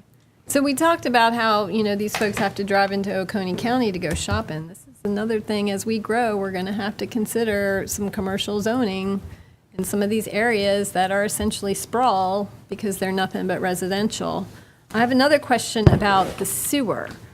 I noticed on the pink sheet there were some questions about the sewer, and the new subdivision is bringing a sewer line into the area that could possibly connect to those neighboring subdivisions that aren't served by sewer, correct? The sewer that would come through the development of the property that we just looked at is coming out of the northwest corner of Holly Hills through an easement.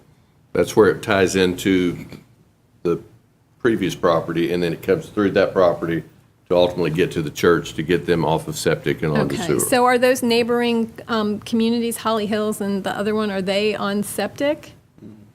Holly Hills, I think, is on sewer. Yeah. They're all on sewer? Okay. No, Holly Hills is not. Because it comes. Not all of it.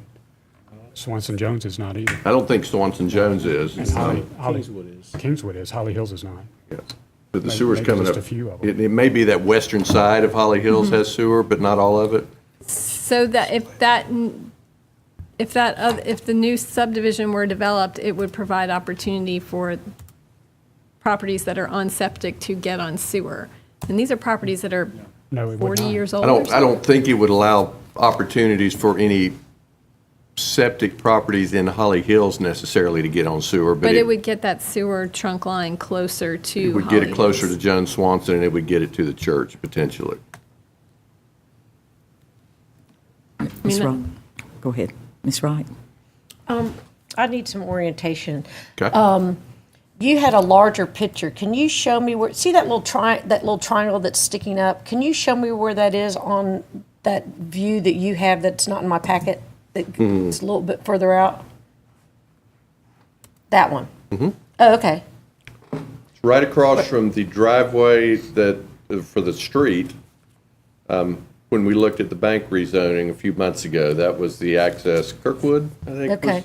So then where, on this drawing, where it says St. Ives Drive, that's where the driveway for the church once is. Yes. And Commissioner Neesmith, I wanted to make sure you knew that the top one from the previous discussion is this one. Yeah, I know. Yeah. Okay, all right. It's a neighborhood street. And then show me where that road that we're talking about right now ends up. Where does it go after to the left upper part when it goes across the dashed red lines? And Jump back to, you can see it there. So it's just down. so it'd be a dead end if this project doesn't go through. They would never build it. Unless this one, they couldn't build it unless this were ultimately developed because it is impacting their septic by building the road and splitting the property. Okay, I'm catching on. Okay, thank you. Anybody else? Comment. Mr. Hamby. And just to clarify, Commissioner Wright, I believe it's the subdivision that wants to build the road. So, from that standpoint, but Right. I will say this, I did write down this, because I think it's worth noting. Consider, and this came from Commissioner Lane, consider commercial in areas to provide more shopping opportunities. So that I think is pertinent to all of Athens from that standpoint. But not all of Athens wants to be around commercial activity. And perhaps some of the folks out here who have lived here, don't want that. I mean, I heard from several people in Kingswood when the back of that property was being built. I mean, it's too much. It does impact us when that happens. So I would caution us against trying to force the way we think about how people want to live into our zoning laws and ordinances and anything else. I hope you heard that. Okay. Y'all ready to move to the next item? Okay, next item is a request to rezone from commercial general government in RS 25 to a commercial general plan development, 200 and 215 Boley Drive and 1180 Commerce Road. 4 parcels totaling about 93 acres within the PD.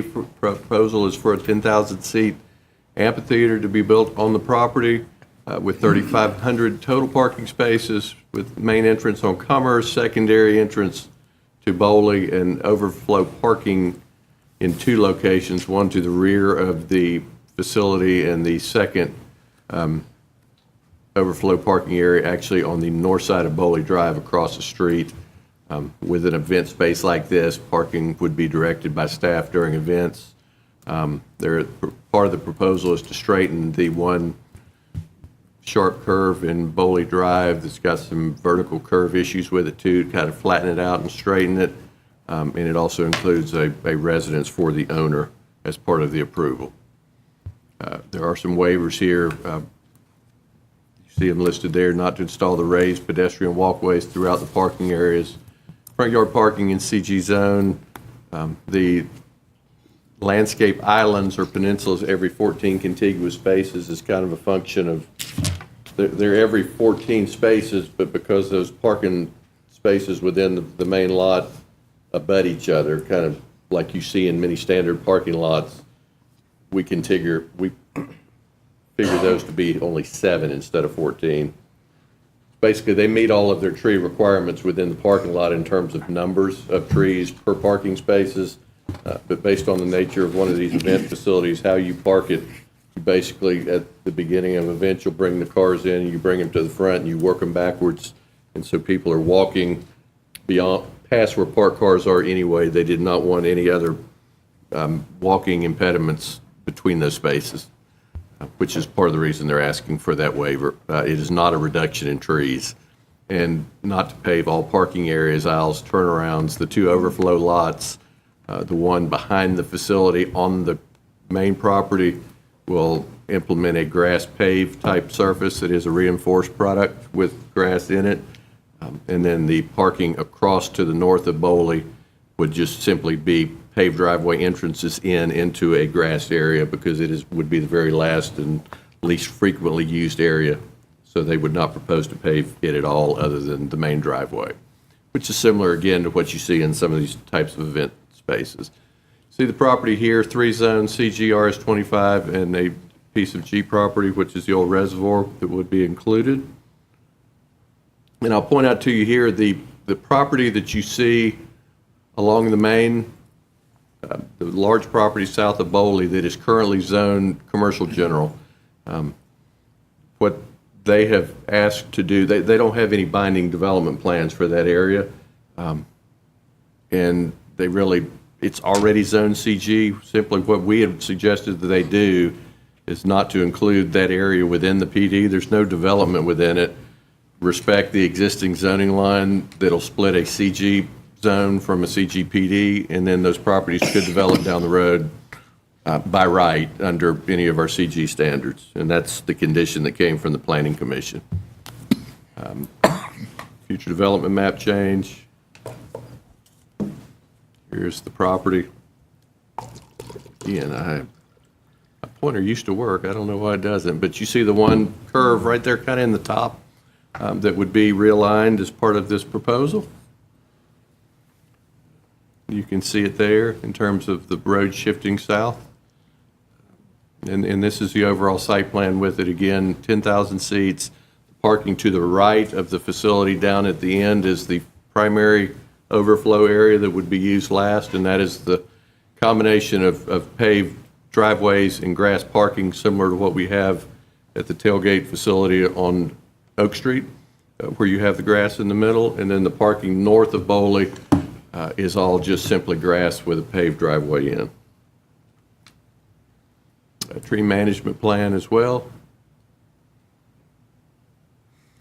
Planning Commission recommendation, they talked a lot internally about traffic, obviously with a facility like this, how these things work, and they are different than a standard retail operation with 3,500 spaces where there is no set ingress or egress. These facilities generally load and unload at one time.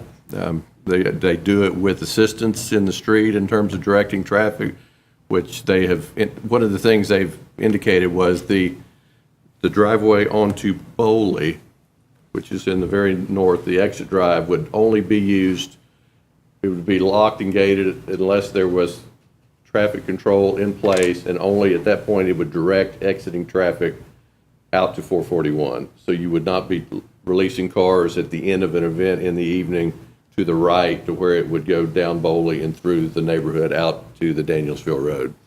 Everything would go to 441 and then either north or south to the loop or north off 441.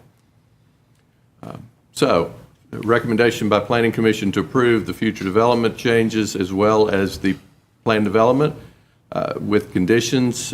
Probably the biggest condition one, take the existing commercial general area along Commerce Road out of the PD. And then with regard to GDOT, GDOT has been working with them on this. There are meetings that have been taking place and continue with regard to infrastructure improvements along 441. That's ultimately at the discretion of the state. They'll make the call, and then it would be the requirement of the developer to pay for the improvements if the state was not willing to do it.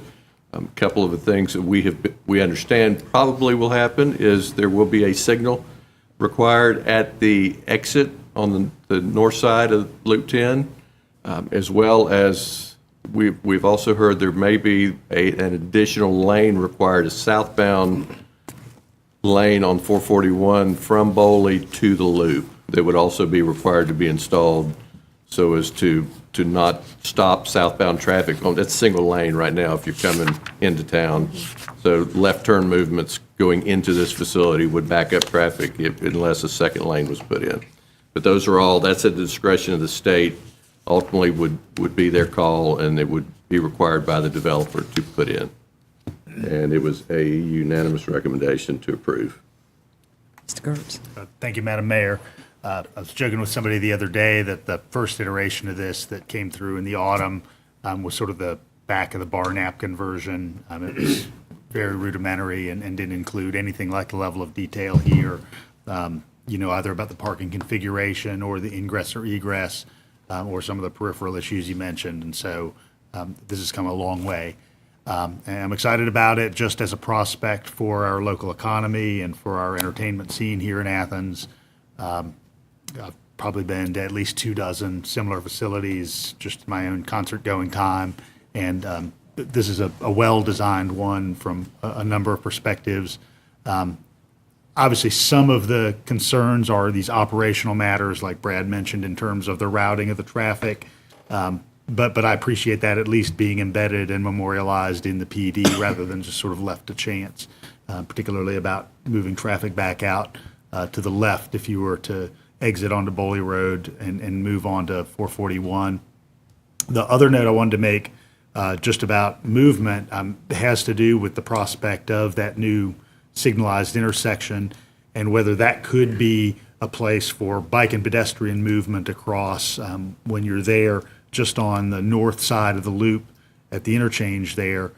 You're very close as the crow flies to the Greenway.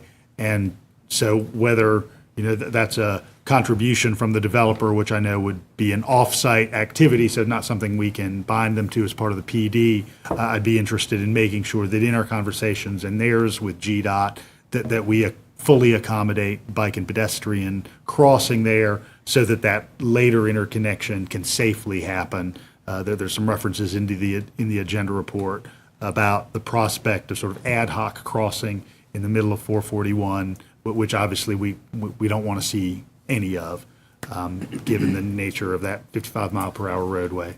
But that said, I'm excited about this moving forward and seeing kind of the staff level work that would be done around the final planting plan and stormwater management system. Anybody else? Ms. Link? Yeah, my only real concern about this project is stormwater issue. That is a lot of pavement, and it's flowing into that reservoir. Is there any filtration mechanism? And do we have any indication as to where that reservoir empties out? I was looking on Google Maps, and it looks like it eventually, the stream that ends up in Trail Creek, right? No, it's the Oconee River. It goes directly into the river? Yes.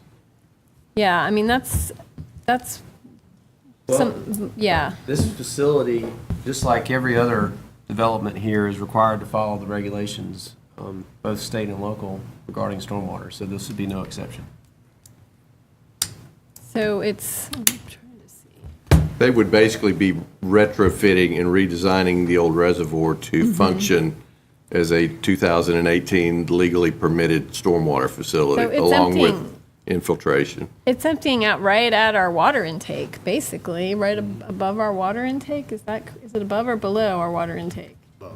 Above.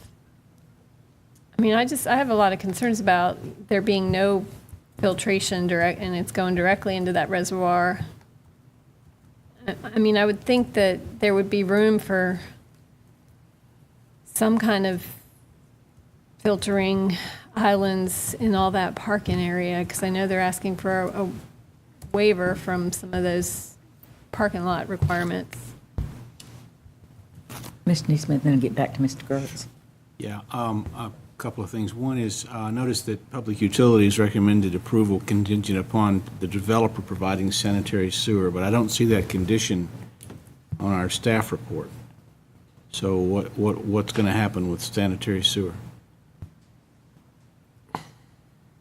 I think it's proposed on there to be provided. Is it? As part of the report and on the plan that it would be force main to a public. I'm not sure exactly how it ended up, but. So in any case. Without it can't function. Right, so we don't need it as a condition because it's part of the plan. I think it's a lot like, at this point, generally with plans of this scale that are going through rezoning, they have made provisions for where the stormwater will go, but they haven't designed it completely. But Yeah, I want to get that into the minute, Yeah. in a minute, but right now I was just talking about sewer. Yeah, so they've indicated that it would include sewer connection. So I think it would be the same thing as signal on the state route. They'd have to put it in. Okay, about stormwater, as I understand it, our planning department, county, doesn't really get into the nitty-gritty of stormwater regulations that are managed and regulated by the state or the federal government. And that kicks in during the planning process, is that right? Like, Yeah, this is obviously a single point source. I mean, I can take it a step further. Your planning department doesn't get involved in stormwater at all, ever. I mean, that's all done by the engineers out of the Public Works Department that review. And so Public Works manage. wouldn't be involved with this either, beyond They this. review it initially, just for very basic level compliance, but, I mean, the approval of this at this point would not give them any vested right for any type of waiver, exception, or otherwise allowance. So when does the real nitty-gritty of how stormwater has to be managed here based on state or federal regulations, when does that kick in? Because right now, it's obviously not compliant. If this were approved, then it would kick in at the time they go through full construction review, submit full civil plans for permitting. And all of that would take place at that time. Do you think that maybe they will require some sort of water quality? Oh, I'm sure they would. As Whatever's opposed to just, required. because all we have now is storage. Right. Okay. I mean, because there is no pre-development, anything on the site that would give them any other type of exception if there was one. So it would have to fully comply with all regs. I learned something interesting today. You may find it interesting. This was the county's first reservoir. It was built using water cannon to dig it. Talk to Mike. It's interesting, yeah. Mr. Gertz. I think Brad and Jerry kind of hit it in tandem. My general understanding is both quantity and quality measures would have to be part of the plan's review process. Okay, anybody else? Okay, we'll move on to item number 17, which is Okay, 355 Oneta Street. You've seen this one before at least twice. This one's interesting because it just seems to keep evolving and changing, and this is an RM2 and an industrial plan development. They're now requesting to change that to a commercial neighborhood and industrial plan development. What they're seeing with this is this project is beginning to get underway and some improvements have started to be made on the site, is there's been a lot more demand for the non-residential users and than they thought there was going to be. I mean, originally came in, I think, almost as a total residential development, and there was a lot of concern with some of the surrounding industrial users that are currently in place with that much residential. And then they brought it back for an amendment to include some limited commercial. And what this really does is it significantly allows the expansion of the commercial uses. They still want to maintain a residential component, but significantly less. It's really not, with the exception of potentially building a little bit of extra parking to the north side of the buildings. It's the same plan. The buildings are still renovated in the same manner. It just allows the introduction of uses that currently are not allowed as part of the PD today. You see the site here. You all know it. We go from the RM2 to the commercial neighborhood PD. Site plan, that's the current plan of record, and that's the change. Biggest change is that top end parking with the introduction of some more commercial users and less residential. There is a need potentially, depending on the ultimate user build out, for more parking, and so that is proposed configuration of that. And the Planning Commission's recommending approval with conditions that there was some potential limitation on the event spaces. The Planning Commission felt like it was appropriate simply to ensure that they are compliant with our noise ordinance, that they meet minimum parking requirements, and then there are a couple of improvements out in the right-of-way and always stop at the intersection at the entrance of the development where the two streets come in together, and then also potentially some warrant work and signal analysis work at the intersection at Chase Street with potential that it may drive a warrant on a signal. And that would be, there would be responsibility of the developer there. But with that, Planning Commission recommendation is to approve. Yeah, so this is the Southern Mills project, renamed the Millworks, which is kind of adjacent, just over the railroad tracks from the Boulevard neighborhood. And yeah, we've seen this project again and again and again. And it's a really exciting project because it does preserve a historic industrial property, and Creature Comforts just cut their ribbon and they're brewing beer there now. But there's a whole lot more space left to be renovated and put to use.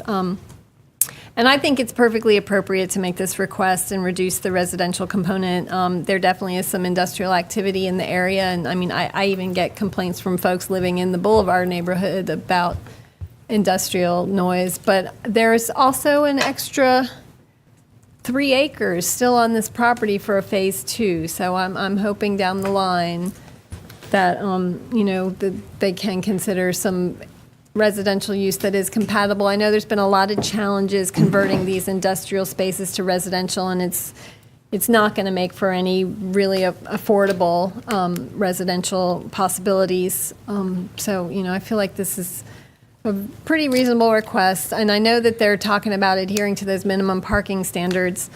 I think this is another place where we need to reconsider our standards, especially when you do have a project that's adjacent to really densely populated areas where people like to walk. I know most of the people that'll be going to Creature Comforts, a lot of them will be walking. If we can get the infrastructure on Chase Street right, it'll make it a lot easier for folks to walk. Yeah, you don't want to be going to Creature Comforts and then driving home anyway. So, yeah, I mean, there's a lot more to this project, and just the mere fact that they're preserving a historic industrial space, that's really commendable. There's been a lot of challenges. There was, so there was collapsing walls and collapsing roofs and a whole lot of hurdles along the way. Mayor. Much longer in nature to take care of, there wouldn't be anything left. Yeah. So, Mr. Gertz. I think Mr. Hamby. Oh, I'm sorry. Sure, I have a didn't- question. I should have. So let me get this straight. So they're going from 448 units currently approved down to 224. So at least 224 middle-class affordable housing that we're missing an opportunity on. Earlier we had a discussion about middle-class opportunity housing. You had 40 houses at 3 bedrooms apiece, that's 120 bedrooms. So now we're taking out 220 bedrooms at a middle-class affordable. I don't see where there's any affordable housing in this project whatsoever, which I think is key. So those are things we ought to consider as we're looking at this. If we're going to apply it to one place, let's make sure it applies to everywhere. Mr. Gertz. Thank you, Madam Mayor. Sort of tying this into the conversation we had at the work session last week, obviously we're hampered in many ways by the current bridge format that we have over the railroad, and so we've just got limited real estate there. But one thing I would just generally encourage our staff to do is think about the transportation network within this sort of micro neighborhood from Chase Street over to the Loop and from the railroad tracks over to the Loop, just so that Miles and Bryan and Oneta all become walkable. Of course, we talked about the multi-use path all the way down Oneta, but we just want to make sure that as people are approaching from every direction and they're actually kind of in the heart of that neighborhood, that is a neighborhood that you can pass through easily, which you can't altogether right now. You'd be walking in the gutter. Anybody else? Okay, we'll move on to 18, which is future development map. Yes, okay. So at your meeting last month, you recommended to send forward our comprehensive plan to the state with an approval, and that has taken place. So the last step in this process, comprehensive plan included the future land use map to be updated. Our zoning ordinance makes many references to currently future development map. We had to change the title to future land use, but anytime we make a change to this map, we have to make amendments within our ordinance because that map is referenced by an adoption date. And that's really what this is about. In addition to, we put a second definition for future land use along with future development map in the ordinance, so they basically work one and the same. Instead of there were about 30 locations within the zoning ordinance that we were going to have to amend the title on, but by making this definition change and saying they're basically function one and the same, it's significantly reduced. So this is kind of a format and a procedural to adopt this future land use plan and adopt it by reference in the zoning ordinance. Any questions? Okay, we'll go to the next one, Brad. And then the last one, you had an item earlier on your agenda that was kind of a response to recommendations of the Downtown Health and Safety Study. This is another one that is coming to you. We talked about this with you at a work session several months ago. This originally went to the Planning Commission as a request to make all bars and restaurants within the commercial downtown new establishment of use, bar and restaurant, not changing ownership, but a retail goes to restaurant or bar that had an occupancy of over 100 persons as determined by our fire marshal's office, a special use that you would ultimately approve based on location and surrounding uses. That the Planning Commission had a lot of concerns with the restaurant component of that. They really did not want that included, did not feel like that was where a lot of the issues were coming from potentially. And so they asked us to go back, do some work on the definitions to strengthen our definition of bar and restaurant so we can keep them separated, and then just simply make the establishment of new bars in the commercial downtown zoning district that are over 100 occupancy a special use.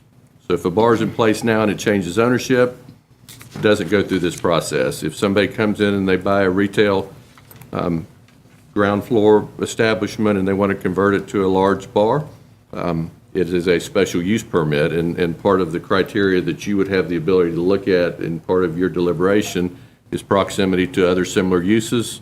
What kind of pedestrian ingress and egress opportunities do we have? It opens up a lot of those areas that we don't have any ability to say yes or no on. So that is the recommendation to you from the Planning Commission. It was a unanimous vote once we made the change and eliminated restaurants from this restriction. Ms. Link, did you want to speak to this? Yeah, I mean, again, I want to ask that, have downtown property owners been informed of this? We have not had meetings with this one on downtown because it doesn't affect any existing uses. If you're in place now. But the property owners, I just want to make sure that there's real transparency in this process. And I also, the 12 months, didn't the Rosser study recommend a much shorter period of vacancy? It says, for the purpose of this section, discontinuance of the use for a period of 12 months or more shall create a rebuttal presumption of the owner or occupier's intent to abandon the nonconforming use. So say you own a bar and it shuts down, it would have to remain vacant and it remains vacant for 12 months, then it can no longer be a bar. Well, I think part of the issue, and that is a section of the ordinance that is across the board. What we've added in there is some additional language that says that the inability to obtain and to hold all required permits for a 12-month period also create that presumption of abandonment. I mean, the assumption of if a bar goes dark, but it is actively marked, or any use that's a legal nonconforming use that loses a tenant, but they are actively marketing and trying to sell the property, and I mean that makes for a hard case of saying that they've shown an intent to abandon and therefore they've lost their use. What we're saying here with that added language is, and I think there may be some additional language coming later that talks about potential implications of loss of license for bad behavior from some of these establishments in downtown. That if you are a legal non-conforming, you're an existing bar today that has a 300-person occupancy, and for some reason you lose you're unable to obtain an alcohol license for a 12-month period, you've lost your legal non-conforming status, and at that point you would go back through the special use process. There would be an appeal process. Some of those things, it's really not part of this, but ultimately that could happen, and if that did happen, then what it gives us is the opportunity to get some of those older uses into further compliance with new codes that we really don't have the ability to do now. I mean, I just don't think there's going to be any opportunity to get spaces up to the new code because 12 months is a really long time. You don't see vacant places downtown for more than a few months usually.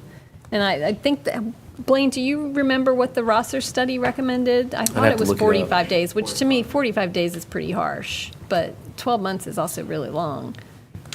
I mean, I'd like us to look at that period and come up with something that I mean, for our purposes, that trying to demonstrate that there was an intent to abandon the use is very difficult. And so we're trying to add some additional language that, it was really more geared towards you lose your ability to be a licensed bar and have the alcohol license for that period of time and have gone through all due process up to that point that is afforded to you, which you would have, you may have to go back through the special use permit process to reestablish the use. Can I add one thing about that? In the alcohol license, if a licensee gets a license, say that starts on January 1st, and if it doesn't open within 45 days, then the license is no longer valid. So that's another limitation on that 12-month period. And if you lose the license, then that's a discontinuance of the business. So it really could be shorter than 12 months. Okay, so that alcohol license expiration could Right. make it kick in, okay. Mr. Gertz? Just, I feel pretty comfortable with the 12-month window. I mean, just knowing what the challenges are sometimes in getting financing for a new business startup, arranging staffing. Sometimes those logistics take a little while. I mean, very specifically, I think about some of the spaces downtown that have been vacant, the former deli on the corner of Pulaski and Broad Street, or the former east-west space. And so I would, I think that's a reasonable window. I certainly wouldn't want to extend that to 2 or 3 years, but 12 months I think makes some sense. Anything else, guys? I'll just say this, you mentioned the east-west space. I think Melissa Clegg is working on doing something with the top part, so it won't be empty for very long, the top part especially. Okay, good night, everybody. Good night.